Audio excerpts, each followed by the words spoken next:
Au cœur des ténèbres, nous étions 4 aventurières intrépides, prêtes à nous lancer dans une quête vitale, trouver de l'eau pour notre communauté assoiffée.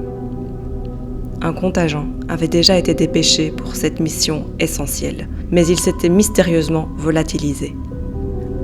Notre devoir était désormais de retrouver ces éclaireurs disparus et suivre les traces qu'ils avaient laissées derrière eux. Une trappe, telle une porte vers l'inconnu, se dressait devant nous. Les citernes fissurées déversaient leurs eaux dans les profondeurs, nous incitant à descendre vers l'obscurité. Avec précaution, nous atteignîmes un niveau inférieur où de l'eau cristalline nous accueillit. Nous barbotions à présent dans ce trésor indispensable à la survie des nôtres.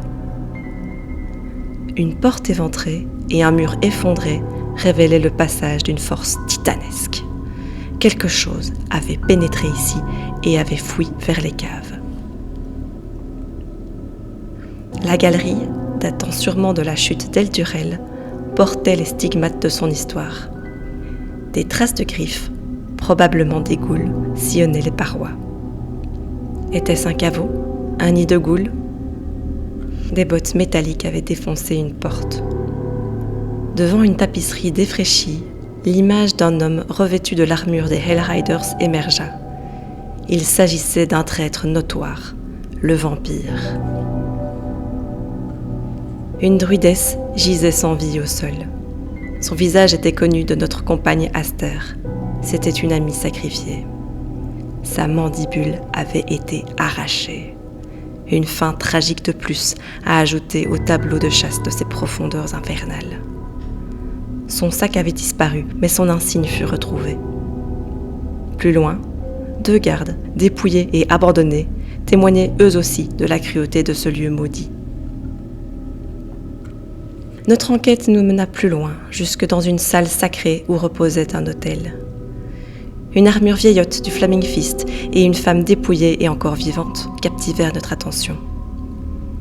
Le Ragwen prodigua des soins à cette dernière. Elle s'appelait Juran et était manifestement une clerc de Thorn, reconnaissable par le tatouage de gantelet sur sa main. Puis, la terrible vérité éclata. Un vampire rôdait dans ces galeries, entouré d'une horde de ghouls. Nul doute que les autres membres du groupe disparus étaient au mieux morts, au pire capturés. L'urgence grandissait, mais nos avis divergeaient. Rivka voulait alerter sur l'eau et le vampire, et Tim Freal la rejoignit, redoutant un affrontement tête-à-tête avec cette créature. Laura Gwen, intrépide, refusa de partir, consciente qu'il restait des âmes à sauver.